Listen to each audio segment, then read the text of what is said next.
I'd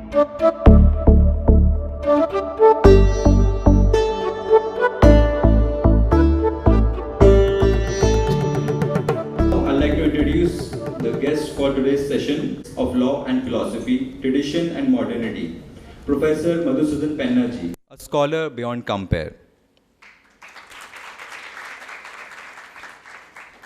Professor Madhusudan's intellect is a multifaceted diamond, glinting with expertise on Yoga Shastra, Nyaya, and the profound depths of Yoga and Vedanta philosophies. His academic prowess shines through in not just 3 Mahavyakyas and then 10 Laghu Vakyas, but also in staggering 30 translations and 140 edited books. His Sahitya Academy Award-winning Mahavyakya on Gulabrao Maharaj stands as a testament to his poetic mastery, while his recent translation of the Marathi Janeshwari into 9,000 Sanskrit shlokas is a monumental feat of cultural preservation.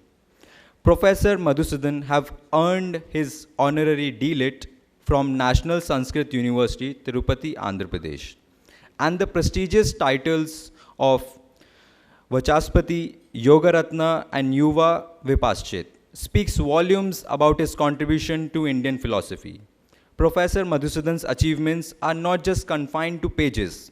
He has traveled far and wide, sharing his wisdom in countries like Netherlands, and representing India at the World Sanskrit Conference in Canada.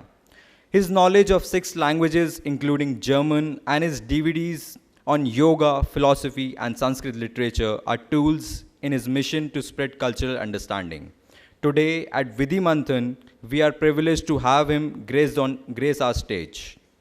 His insights on the intersection of law and ethics, tradition and progress will undoubtedly enrich us and broaden our perspectives. So let us join hands, our hearts and our minds as we welcome Professor Madhusudan Penna ji. Now, I would like to request Dr. Ravi Moore sir to felicitate Dr. Penna ji.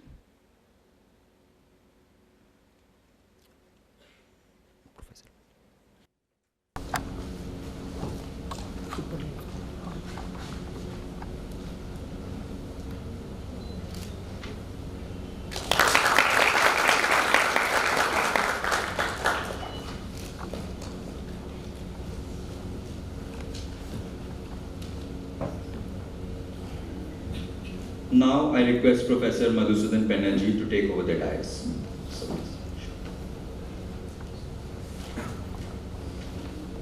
तेजस्विनावधीतमस्तु मा विद्विषावहै ओम शांति शांति शांति आनो भद्राः क्रतवो यन्तु विश्वतः. So these are the Vedic ideas that Sahana Vavatu, Sahano Bhunaktu. May that divine energy protect us both. May that divine energy nourish us both. Tejasvi Navadhitamastu. Now Adhitam Tejasvi Astu. May our study be rigorous. And Ma Vidvishavahe. That means even when the person standing on this side commits some mistakes, don't hate him. And don't develop any animosity towards anybody. So this is the high-flown idea that our Vedas and ancient scriptures present to us. Such ideas may be there in other texts also, but I'm talking from this side, that our text contains such ideas which actually show us a path and really mold our life. So they help us take our life into a different direction so that we can really think of a very useful life. See, life may be successful, but useful, purposeful life is very difficult to get. So, revered Swamiji is here, and I offer my humblest pranam to Swamiji and all the dignitaries present here. So, I offer my namaskaram and my abhinandan to all of you, the youngsters. It is for you that we have come here. It is for you that the lecture is arranged. It is for you that the Shastra is being explain to you, because you will be the ambassadors. You will carry the fragrance of this Shastra. And if you are convinced of the efficacy of this Shastra, I am fully confident that you will carry. Naturally, when you are fascinated by the beauty of something, you carry that to other people to show that, see, I have this. So if you are convinced of the worth of this Shastra, I am fully confident that you will definitely share this with other people, and that is the purpose of this. And I am really thankful to the organizers because they have remembered me. And don't get scared that some Sanskrit will be spoken here or explained here. We try to avoid complex Sanskrit sentences and ideas. Let us try to understand how much of Shastra can be practically used while applying the rules of some principles of jurisprudence. So you are in that field, and please open up yourself to whatever is there in our Shastra, so that you can really find a Samruddhi Marga between these two. This is the purpose. Ultimately, it is a kind of royal path you should find between the ancient ideology and practicality of present time. So, you see, Nyaya Sutra, Dharma prudence, and ancient legal system. Three things are there. See, let us see the first slide next. To start with, I would like to explain some particular topics of Nyaya Sutra, that is Nyaya Shastra. Then Dharma prudence, few things need to be understood. Then ancient legal system, few more things will be explained. Let us go in this way. Now, when it comes to Nyaya Sutra,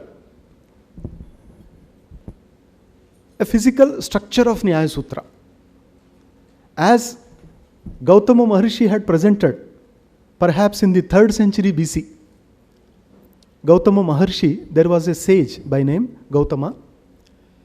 For the first time, he had systematized. It is not legal system, but it is actually helpful to legal system. This Nyaya Shastra is helpful. How we will discuss. So this he had developed in the 3rd century BC, and before him also there were congregations, there were spiritual discourses, dialogues, debates, arguments. Actually, they form the crux of our Indian spirit. You understand? See, without these, you cannot imagine Indian spirit. If you compare with other, especially the Middle Asia, these areas, you will definitely appreciate how liberal were our forefathers, the ancestors. Because they had given a chance even to an atheist. Even to a theist, okay, you have something to say, okay, platform is yours, you share your ideas. So that was actually the egalitarian attitude, that they opened up themselves and they allowed the other people to share. This we should note down and appreciate. And if it were not there, then the entire Nyaya Shastra would have not developed. So this itself shows that our ancestors were open, were free, and they allowed other people to share their understanding. And thus various systems developed on this soil. This is, so next. Now, what is Shastra? Because Nyaya Shastra is actually the subject of Nyaya Sutra. Sutra is text. Shastra is the subject. What is a Shastra? Basically, a canon or a discipline or any principle, it is Shastra. So when we say Vyakarana Shastra, so rules of language, grammar. Nyaya Shastra, rules pertaining to logic. Similarly, we have Vedanta Shastra, Yoga Shastra. So everywhere you understand that they are talking about some discipline, some rules, some principles, they need to be followed. So if you understand Shastra, you can easily connect that with all the kinds of Shastra that are flourishing in India. All the Shastras. Vyakarana, Nyaya, Vedanta, Mimamsa, Sahitya Shastra. All these are Shastra. And basically they deal with some principles, some discussions. So here we talk about the Nyaya Shastra. So you see here, this is actually the entire human life. Jnana, it is cognition. Tattva is the reality or a fact. Thing is, even in legal system you have to focus on this, that some fact is there and the knowledge of that. Two things. So when the object is outside, external object, you connect with that and you get an impression, then you communicate that. This is going on, is it not so? So actually every moment we are doing the same. For example, you are listening to me.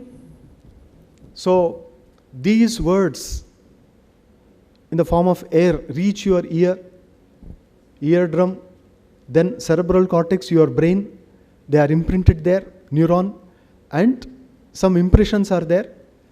Then comes the expression. And life is nothing but impression and expression. So some impressions and some expression. It's going on. And in this Tattva Shastra, Nyaya Shastra, you find importance being given to the Tattva and Jnana, both.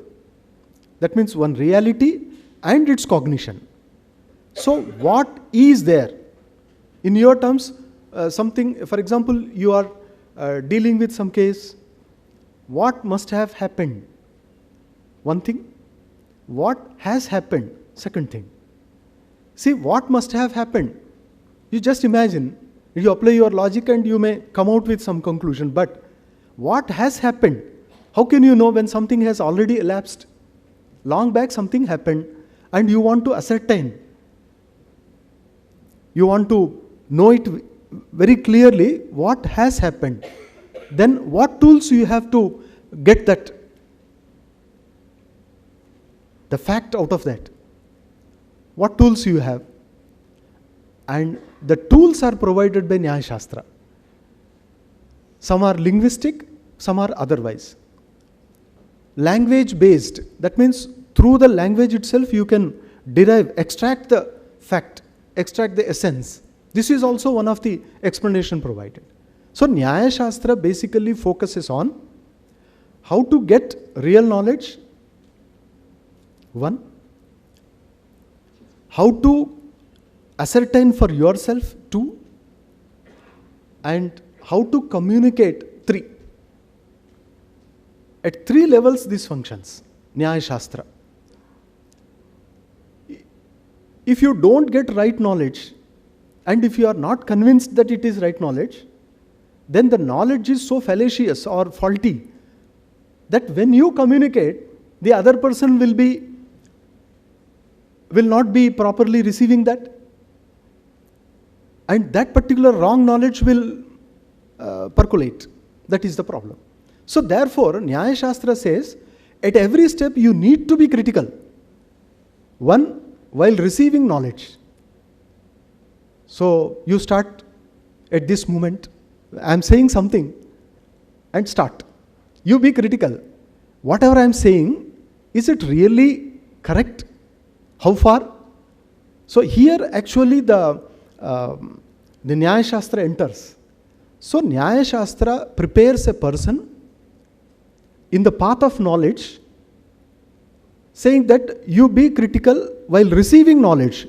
Because at this juncture, if you are not alert, if you are not critical, as I told you, there is every chance that you get wrong knowledge, and that will continue. So therefore, the first step is, while receiving knowledge, you be careful. And you should examine what kind of knowledge is being given to you. And whether it is concocted one or the real one based on facts, this is very important. So Nyaya Shastra provides the tools for this, that you apply this and decide whether the knowledge provided to is valid or not. First. Then affirmation. That means you getting convinced of the validity of the knowledge. That means that knowledge, okay, I have received, I have verified, but for you, the knowledge is for you, so you should get convinced, the second step. Be careful there. And third step is when you pass on this to others. So whatever you have received, when you pass on this knowledge to the other people, you be careful. Especially what kind of words you are using. What cliche they say in the philosophy, that means whatever clips you are using there to make it so accurate and precise. Careful. And I tell you, I need not explain it further, but you all law people know that in courts especially, two people arguing, defense and prosecutor, when they are arguing, you know that sometimes the words fall short, or sometimes they are more, and the other person is not in a position to glean out the information from those sentences. So sentences are sometimes deceptive, like our appearances. Words are deceptive like appearances, they say. So like that. So sentences form a very important part of our communication in society, and all knowledge is shared with the help of sentences only. And if the sentences are not properly constructed, then knowledge is not properly communicated. And knowledge of what? Reality. So tattva and jnana, in between all processes there. So there is reality and your connection with that reality. How am I connected with the reality? For example, I just pull out something from my pocket. What is there in my hand? Actually it is tattva. But you don't have the jnana. Tattva is there, tattva jnana is not there. So when I open, you realize nothing is there. Okay, whatever is, it is tattva. That's why when Nyaya Bhashya explains what is tattva, in the beginning of the Nyaya Sutra, the commentator Bhashyakara in the second AD or so, he says, Satascha sadbhavaha, asatascha asadbhavaha tattvam, sat saditi grihyamanam, aviparitam tattvam bhavati. So tattva, when we say, that essential nature of something is tattva. Essential nature. As it is. But you connect with that. That is knowledge, knowing that. So me knowing something means me connecting with that particular object.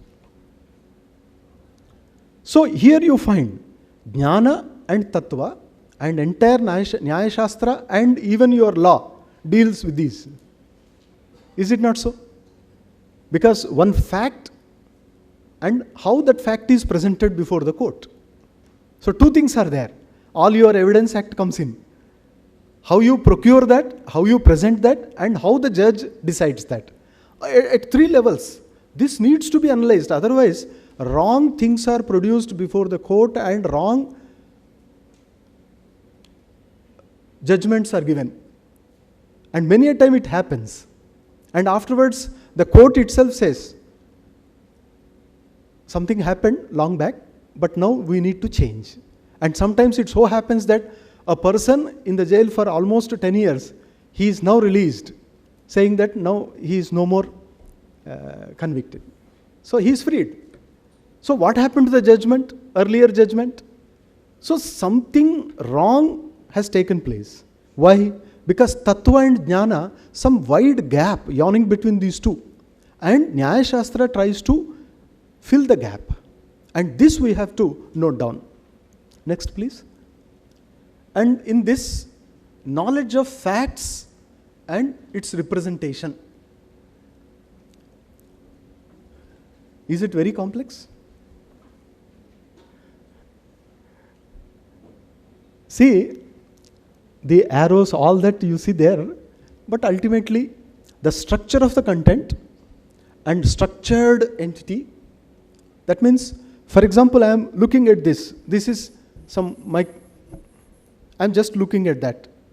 This is some structured entity in the universe. Such several objects are there in the universe. I am trying to connect and I am trying to know that particular one in its essential nature. Then I am trying to put across the same. So, me getting the knowledge and me communicating. Two things. And here you find the entire Nyaya Shastra deals with that. So, Jnana, Tattva, and when these two need to be connected, that means a fact and its assertion. If these two need to be properly connected, you need proofs. That's what your Evidence Act says. So the evidence or the proof, this is also the subject matter of Nyaya Shastra. So Nyaya Shastra of Gautama Maharshi, that actually analyzes, one, the object, two, the proof of getting valid knowledge, or you can say the means of valid knowledge, three, knowledge, erroneous knowledge and right knowledge, the difference and what kind of errors may creep in and how to avoid them. So in this process they use all the techniques of argument. And the moment I say techniques of argument, you imagine yourself in the court hall. So you are in the court hall and argumentation is going on. And all that takes place in the Nyaya Shastra. At every step you find the ancient thinkers using the techniques of argumentation. And these are very fine that you really cannot imagine the subtlety of the discussion there. The depth, the profundity of the discussion there, that you really get into the sharpest point of thought. You may have heard the name of Bertrand Russell. Somewhere he has analyzed that ideas can also be dissected like the material object. So when you dissect or when you come to the smallest unit of matter, you perhaps come to the atom. Similarly, thought can also be dissected and you can come to the subtlest point of thought. So gross level of thought, and you chisel that and you come to the subtlest part of thought. There lies the tattva. This is logical atomism, not the physical atomism. So this is very important, that our understanding of the reality, its verbal presentation and erroneous verbal presentation possibility, non-erroneous presentation. So non-erroneous verbal presentation, there you be careful, you be critical, you apply all the tools of this Nyaya Shastra. So there we find the role of this proof. Proof here, pramana, means of right knowledge. So Nyaya Shastra says, this is the pramana here, with the help of which you can really ascertain the true nature of reality. Elsewhere, another means of knowledge. So ultimately, how many you can accept? Nyaya Shastra says only 4. On the other side, you find the 4. Actually is following the principles, whether there is any misconnection. So this Nyaya Shastra discusses. And this is very relevant in the legal system, that when somebody is presenting something before the court and it is verbal testimony, somebody said, therefore you accept it. So, who is that person? 1, what mental condition? 2, what kind of words he uses? 3, whether he is trustworthy or not. 4. All the 4 need to be checked. Nyaya Shastra says, Apta Vakyam Shabdaha. Verbal testimony is not the words of anybody. Apta Vakyam, the words of a trustworthy person. How do you decide whether a person is trustworthy or not? Nowadays, in the society itself, we inquire what kind of a person he is, then we decide that, okay, trustworthy. Nyaya Shastra says, Aptihi yasya asti saha aptaha. Apta means not a close relative. Because my apta means my close, no. Apta is such a person who must have got the knowledge directly or through inference for himself. Then only he will become apta. That means a dependable, reliable person. When he utters, these are valid means. So thus we find the entire structure of knowledge given in this manner. In Nyaya Shastra, so many efforts were made to make this clear that we are living in a society, we are either Manava or Manushya. So we all accept that we are all Manushya or Manava. If anybody has any other opinion, raise your hand. We are all Manava. And basically this comes from Manu Avabodhane, means knowing animal, responding animal. We are all social animals. So Manu, from that Manava. Manu is not that Manusmriti Manu, but Manu is actually thinking. Manu Avabodhane, Manyate, Manute. Then you have Manushya. They are also the same thing.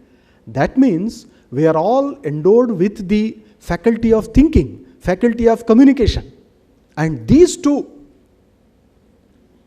really design the society. And when something is happening in the society, revered Swamiji was telling me that in the previous session they had discussion about Dharma. So you all people, when you really stand as representative of justice, and when there are arguments about, for example, Dharma, what is right, what is not. So what tools you have? How can you decide? Can you entirely depend on your intuition that to me it appears so? In the olden days, that used to be the case, that the chieftains of the villages, they used to sit and closing their eyes, they used to feel 1, 2, 3, 4, 5, 6. He is culprit. Punish him. Gone. In some of the movies it is shown that they used to do that. Because small villages, nobody bothers. But when it comes to the attention of or observation of notice of the king, then the chieftains used to get punished. But otherwise, such cases were taking place in the old society, in villages especially, superstitious. So how can you deliver justice? For that you require the strength of Nyaya, the strength of Nyaya Shastra. So thus Nyaya is connected with Dharma. Dharma is the thing delivered. Dharma is the thing delivered, justice. But how to deliver? Nyaya is the tool. So if you sharpen your tools, then whatever is delivered will be fine. Thus, Dharma and Nyaya are so closely related that ignoring either of these two will land you in trouble. There will be social imbalance. So all these need to be put into consideration. Next. Yeah. This is Nyaya Sutra. This is Nyaya Sutra, the physical structure. So Gautama Maharishi's Sutra is found in this form. There are 5 chapters, each chapter having 2 sections, therefore total 10 sections. And total number of sutra is 528. And the ancient scholars had counted even the letters. Vachaspati Mishra Nyaya Suchi Nibandha, there is a text where he has counted all the letters and said nobody can add even a single letter to that. Closed. Like Jnaneshwar Maharaj had written or had delivered this Jnaneshwari. And 300 years after that, Eknath Maharaj had fixed that. Preparing the final edition of Jnaneshwari, he said, this is the final text. I have consulted all the available texts of Jnaneshwari and this is the final. And hereafter, if anybody adds even a single Marathi OV, it will be like putting payasam in a kapala, human skull. So it becomes totally prohibited food. Similarly, that OV will not be accepted. I have counted, it is final. So our ancestors also had counted the letters of some of the texts and they have given the final number in this manner. And what about the topics? Some 84 topics are discussed in the Nyaya Sutra. All these are very relevant to not your profession exactly, but your life. Life as such. So the physical universe, the intellectual part of our existence, and the spiritual part. All these three, they are well analyzed in this text. So there are 84 topics. But if you compare with Mimamsa Shastra, there are 1000 topics. A bigger. In Vedanta, there are 191 topics discussed. So each Shastra discusses some important topics. Nyaya Shastra discusses some 84. This is the physical structure. So if you download the Nyaya Sutra, translated by Ganganath or somebody, so you will find the text dealing with this structure is this. Next. Now, what are the topics discussed? An outline. First thing is Pramana and Prameya. Any Shastra has to deal with these two. Pramana, Prameya. That means what to know, how to know. Very important thing. You have all the Pramana clear, but you don't have any idea of what to analyze. Then you are gone. So you have to decide both. As you do in the while doing some physical experiments in the laboratory also, you apply this. That this is your methodology and this will be the result. So here also, Pramana and Prameya.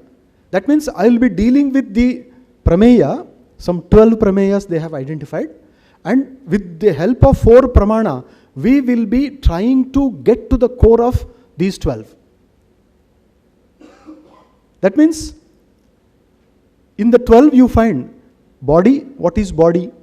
Analysis. What is mind? Analysis. What is soul?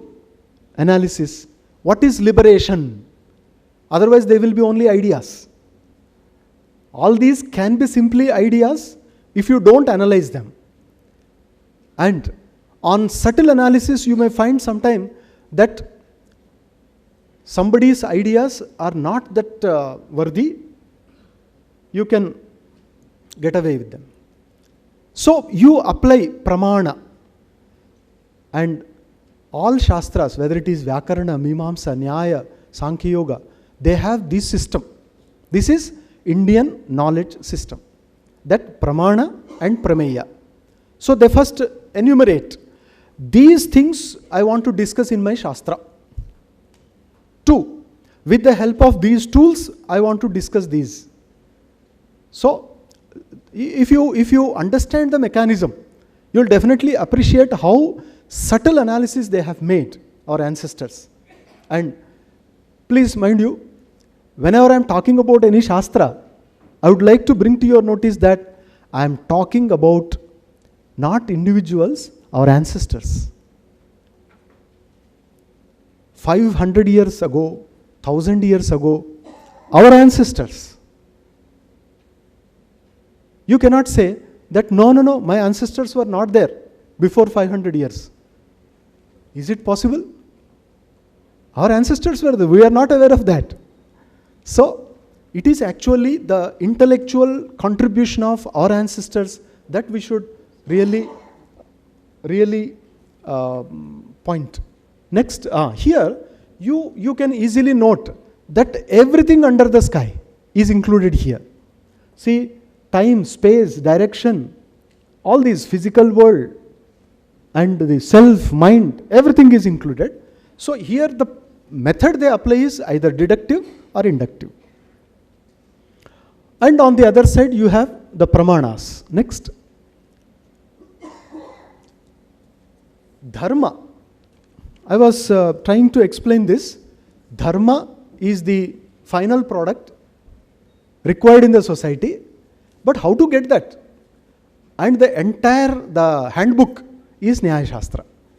So Nyaya Shastra is actually the technique with the help of which you actually chisel out the unnecessary and come to the final deliverable product.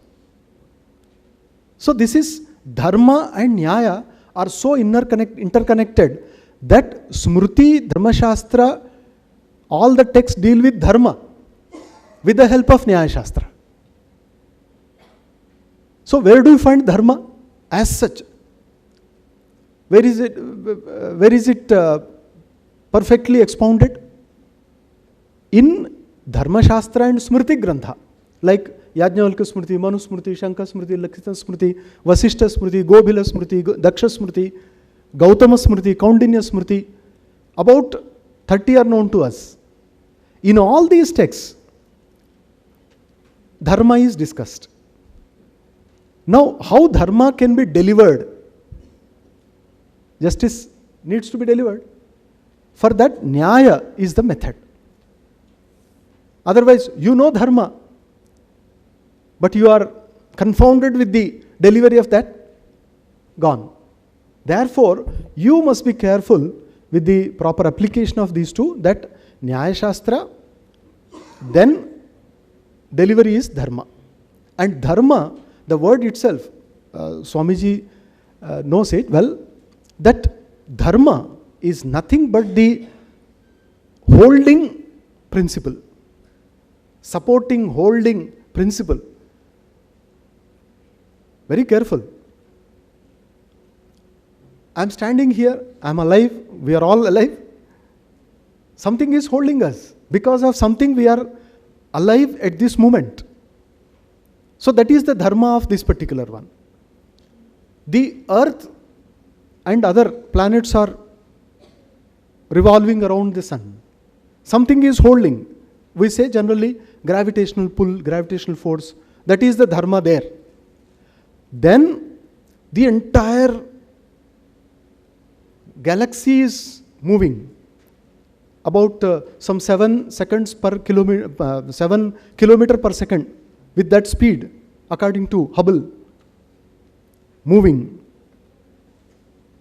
Expansion of the universe. That is Dharma. So everything is upheld by Dharma, everything is supported by Dharma, or in other words, whatever supports is Dharma, whatever upholds is Dharma. Otherwise you understand, acha, he is injecting something. No. From your side also you can understand that whatever holds is Dharma. And very typically in Nyaya Shastra, when water is there in the bottle, water is the Dharma of bottle, they say. Typical. Because Adheya, Adhara. The Adheya is always Dharma. And in other context, Adhara can also be Dharma. We all really sustain. That is Dharma. The true nature of anything is Dharma. And the entire legal field is actually striving to get to that Dharma and deliver that. So at various levels, this legal system creeps in. And you can understand here, Dharma, that is the main foundation of Indian jurisprudence, and it gets its validity and recognition from Smriti, Shruti, and first Shruti, then Smriti, then Dharma Shastra Grantha. Then you can understand that. Next.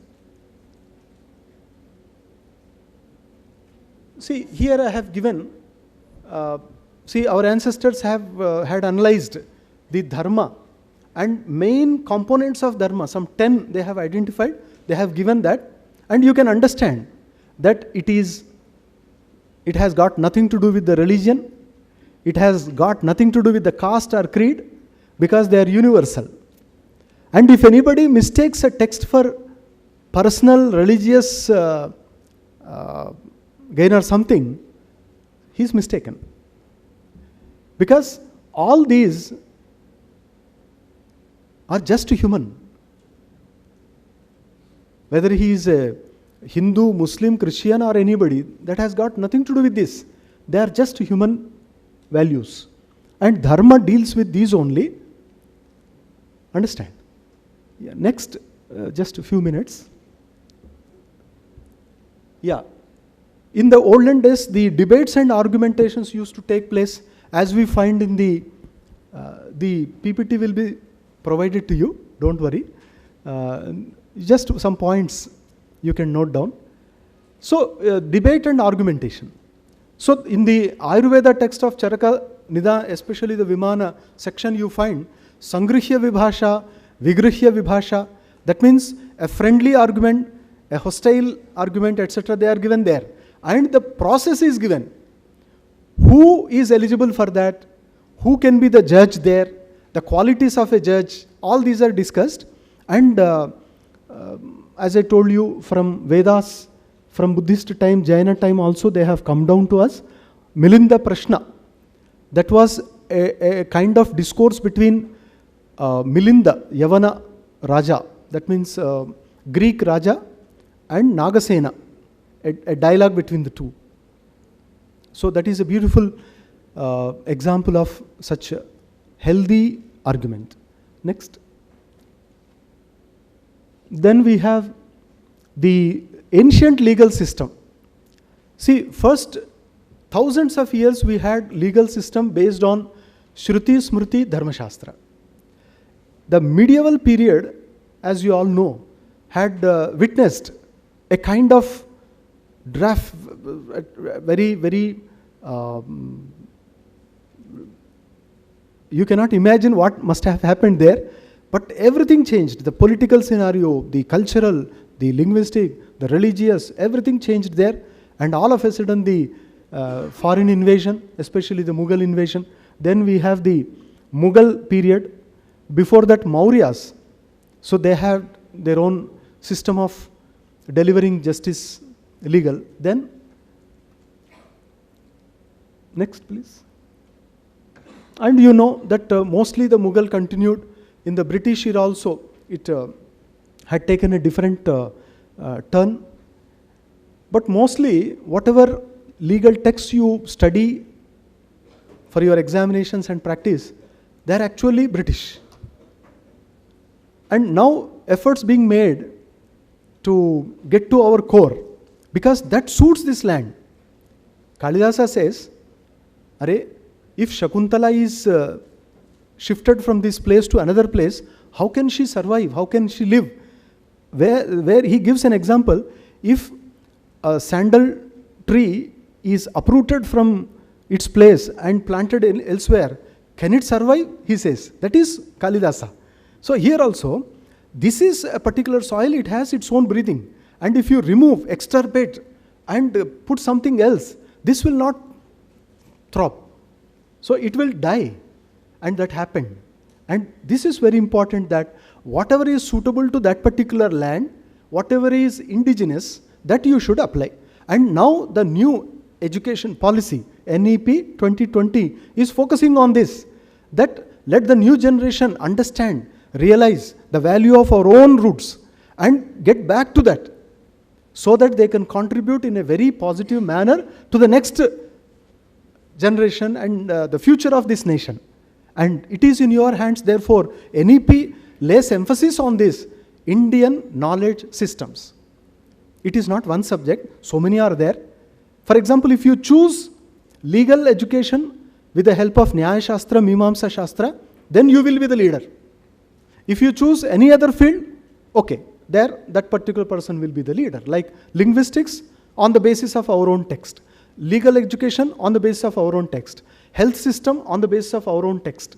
Because our knowledge, wisdom has been relegated to a secondary position that we are expecting everything from others. Bharde Jholi type. So please, and these days are gone. Gone are the days now. Now we have to stand on our own legs, appreciate our own knowledge with all conviction that yes, we had this. And for that, you should get the knowledge. If some people like us, 2-3 people are experts, and when we say, you all definitely think that it is their profession, they are talking about it.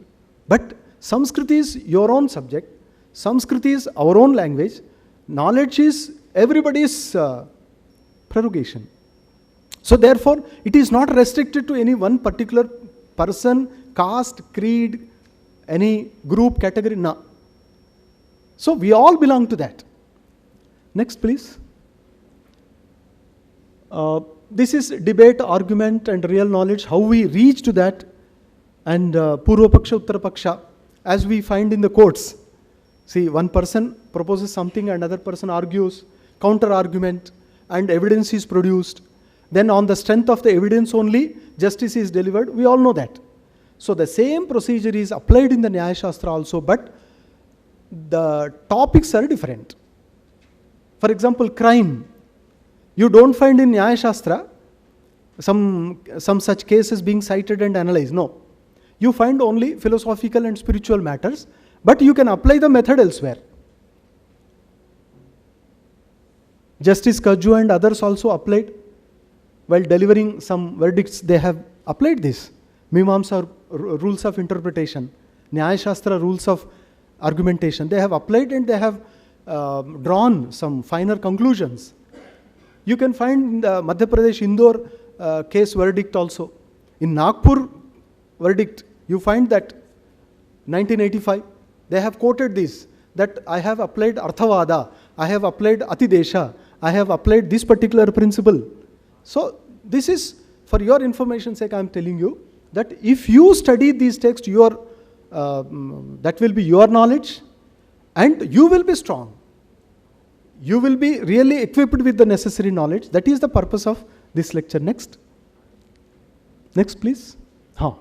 So this is actually the ancient days. The discussion was katha or sambhasha. Then 2 types of sambhasha. Then vada maryada. There is some decorum. In the court also, there is some decorum. That is vada maryada. What kind of a person, what kind of argument, how much time, with what proof, evidence he has to put across. So all this is vada maryada. Then one judge will be there, madhyastha, parishad will be there, like your counsel, parishad will be there. Otherwise, an individual may commit mistakes, an individual may err, but not the counsel. So counsel is there to control.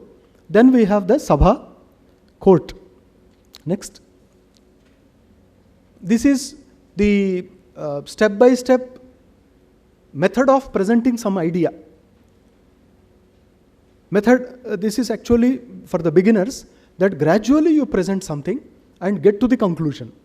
And if there is some mistake in the method, in one step, then the final output will be wrong. See, what the output depends on the input. And if the data provided is corrupt or fallacious, automatically your result will be wrong. And Nyaya Shastra believes in this, that you be careful when you are providing the data. First is data provision. Provision means providing the data is proposition, reason, example. This is actually the data providing. Then you have data analysis.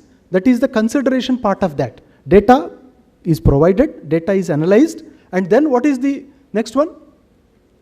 Output. That is conclusion. So in this manner, within the 5-membered syllogism, you find 3 steps: data, data analysis, and outcome. And this is the scientific methodology they have adopted in the Nyaya Shastra to deliver dharma. You find in the Jimuta Vahana text in the West Bengal Nyaya Shastra, especially in legal matters, even today, in West Bengal and other areas, they follow the text of Jimuta Vahana, especially when it comes to the property issues. Who is the heir apparent? How much property share he will get? Whether a daughter has share in this. So Jimuta Vahana text is followed there, and other texts in the rest, the other parts of India. So this is that. Next. So this is the final slide. When somebody presents the wrong thing, automatically it falls in any of these. Fallacies, abhasa. Then you have some futile rejoinders or wrong replies, jati. Then final points of defeat, nigrahasthana. 24 such points are highlighted in the Nyaya Shastra. 24. They say anybody can make mistake there and conclusion will be wrong. So they have defined that. And some Vada, Jalpa, Vitanda, they are very seriously discussed in the Nyaya Shastra. So, next. Happy. So ultimately, today's lecture, the purpose of this lecture is to get to you the essence of Nyaya Shastra and its utility, its usefulness in the field of dharma, jurisprudence, and my purpose is to ignite some ideas in you that some of you may really get inspired to study the Nyaya Shastra, Mimamsa Shastra. And I tell you, you need not give me any, you need not pay me any fee. It will be your property. And when you really reach the zenith of success, I will not be there. But that will be your strength.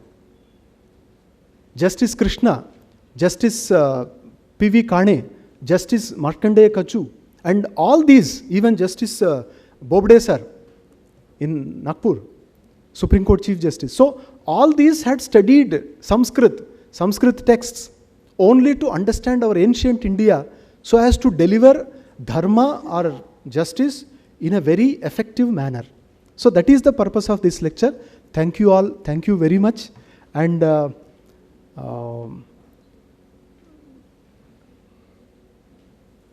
if this lecture has helped you in understanding at least some idea of this Nyaya Shastra and Dharma Shastra, I hope that my lecture is fruitful. So thank you all. Namaste.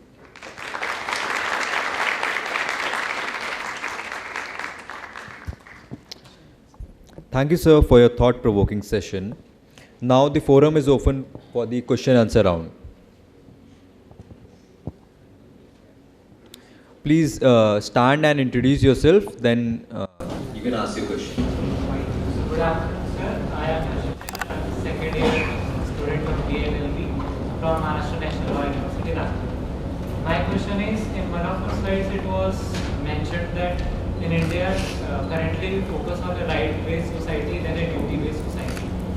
So how do you see that we can implement or bring back the ancient theme of duty-based society in the current scenario? See, onion, garlic, turmeric, these are all very ancient. Can you just discard them saying that they are ancient? We generally see the efficacy of that. So, though it is ancient, if it is useful, we can adopt. And all these great scholars are working on that to explore how much of this can be useful in the modern society. For example, some senior scholars are working on that, and you feel that their direction is not proper, and if you have any other thing to supply to that, you are free. Yes, you can contribute to that. Even the central government says, seeks actually your opinion. It says, it is open, you can also send your suggestions, and if you really want something to be incorporated in the system, whether it is legal system or Indian knowledge systems also, you are free. So in this manner, I am not just supporting that because it is ancient or because it is in Sanskrit. I want to tell you that if it is useful, please accept it. So how we can bring those ideas into the... Yeah, for that actually now this Jasmanthan and other, all these are actually a kind of effort to get you closer to that system. Second, through the curriculum we can really get to the knowledge of this, through curriculum. That means when this forms part of your curriculum, you really study that, and it depends, you may get convinced or not, but you will at least get a chance to study the texts. Yes, yes please. Anyone? Yeah. Hi sir, my name is Chandrika Mehta. I am from Symbiosis Law School, Nagpur. So I have two questions. The first one goes, sir, in one of your slides while you were teaching us, you said how much it is important that perception should never be contradictory in the later part. But as you taught us that the second factor of Nyaya Shastra is inference. And through inference, the main important part is upamana. That is the analogical part. So perception can always be contradictory because it's the first perception. So there lies the importance of inference. So if inference is so important that we are already going to analyze the facts or perceptive facts, then why is the statement that perception should never be wrong? Like it should be wrong because it's the first perception. This is my first question, sir. And the second question is for my understanding, that is Dharma prudence can be compared with constitutional law studies, and Nyaya Shastra, can it be compared with procedural law studies? Thank you. See, direct perception is strong. And our Nyaya Shastra also says that inference, analogy, verbal testimony, all these depend on direct perception only. That means they draw their strength from direct perception. So they don't say that each one is independent. They want to say that even in inference also there is some part of direct perception, that when you are inferring something from something, that means something is direct. From that you are getting to the indirect. So from direct to indirect, or known to the unknown, from grosser to the subtle, this is the process, and some part of the direct perception will definitely be there. In Upamana it is there. In Shabda Pramana also, unless the person who is speaking has already witnessed that, you won't depend on that. That means when somebody is presenting something, you know, it is actually your legal language that you have asked the questions, and I am trying to answer the same, that somebody is saying something, but we don't believe because he has said that. We believe because he is trustworthy. Is it not so? So his words and he is being trustworthy. So two things are there. And his trustworthiness depends on his own experience, which is direct. So in all these pramanas, direct perception is there. Direct perception will be stronger than any other pramana. And if there is any conflict, the referee or judge will decide on the strength of the available one. For example, there is conflict between direct perception and verbal testimony, or direct perception and inference. So they will decide which one is stronger, on the basis of what kind of upapatti they generally say. Upapatti means the reasoning they have presented, and in courts it is the documental evidence, any kind of evidence, sometimes oral evidence also, depends. This is first. Second question, you said it is for your understanding. So Dharma prudence. See, it is loose translation. Whatever I have used here, that is loose, because Dharma is far wider. It has wider connotation. But still, only for your understanding I must have used that. When you are practicing, two aspects are there. One is the delivery and the procedure. And Nyaya comes close to the procedural, this method. Then Dharma comes close to the delivery part of that. See, but if you keep aside the legal matter, all that, as such, if you want to understand Dharma, it is far beyond. Because as an individual, I have Dharma. As a family member, in the family, I have some Dharma. As a citizen, I have some Dharma. As a being in the universe, I have some Dharma. So my Dharma varies from position to position. So that Dharma, in a very smaller sense, I have used here, only for your understanding. Satisfied? Happy? ठीक है. So, madam, where you have the mic? That's why in Manusmriti, Dashakam Dharma Lakshanam, some 10 qualities are given. And in Vaisheshika Sutra says, Yato Abhyudaya Nishresa Siddhihi Sa Dharmaha. Vaisheshika Sutra says. Apastamba Dharma Sutra says, Yam Kriyamanam Arya Abhinandanti Sa Dharmaha. So Dharma, in Mahabharata you find, Dharanat Dharma Mityahu. So Dharma, all these people would like to focus on the sustaining aspect of Dharma. That which supports, holds together, it is Dharma. So myself, Rohini Karya from Dr. Babasaheb Ambedkar College of Law. So my question was that initially you explained that there is knowledge between Tattva and Jnana. So where to place the vivek, that is discretion, between this horizon of Tattva and Jnana? Yeah, very good. Good observation. Good liar. So, one is Tattva, other is Jnana. Where is Viveka? She wants to ask that. Viveka, in Sanskrit, when translated in English, it is discrimination or discretion, discriminative knowledge, or the ability to discriminate right and wrong. This is actually Viveka. And Tattva is there. You have got the knowledge. This is the first result of your interaction. You have seen that it is water bottle, that much. Then your knowledge is the first product, but you have to ascertain whether it is valid or not. There Viveka comes. So Viveka is distinguishing the wrong and right. Understand? So Viveka is that ability that comes after knowledge only. Therefore, we have two. First knowledge, second knowledge. Perception, apperception in philosophy.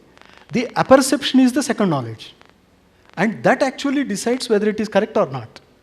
Otherwise, when somebody sees a snake there on the piece of rope, it is knowledge.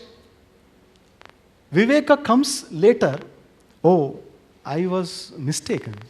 Or that knowledge was wrong. So this is Viveka.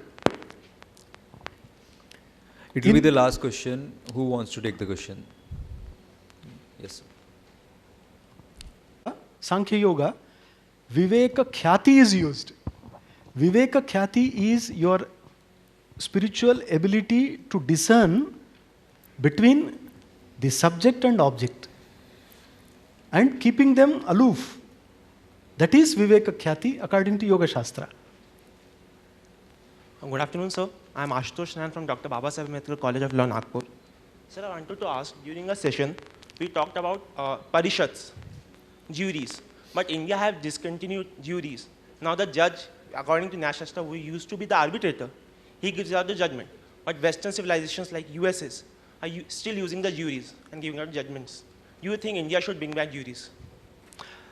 Yeah, good observation. In Western countries, in some countries they are still with that system. In India, especially in the Maurya, and before that also there used to be Parishat, there used to be Sabha, and the number also depended, sometimes 22 also. In some of the texts you find the number 22 jury members. Now, the name is not used, jury, in Indian system. But you have the legal councils, all that. The members are there. So, what I want to tell you is sometimes the name may be changed, but the system is followed. So, you don't have Parishad, Sabha now. Especially in the Nyaya Shastra, Dharma Shastra, now they are totally discarded. Even when the congregations are held every year throughout India, I tell you very frankly, no new topic is taken up for discussion. It is all prepared,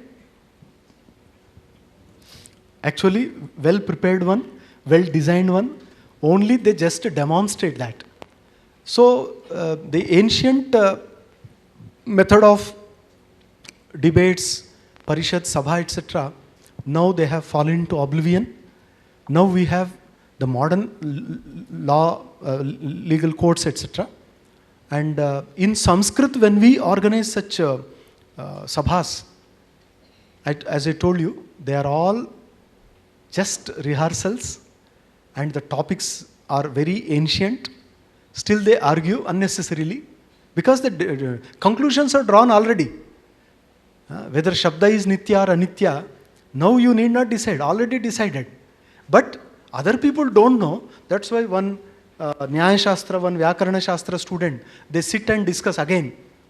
And other people who don't know the Sanskrit, they say, wow, they are discussing very good.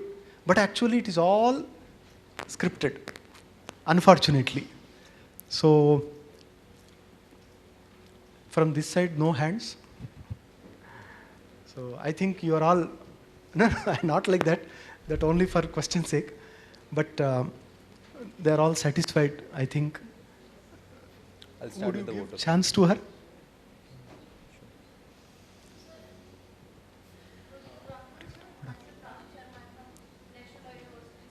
Ji, ma'am.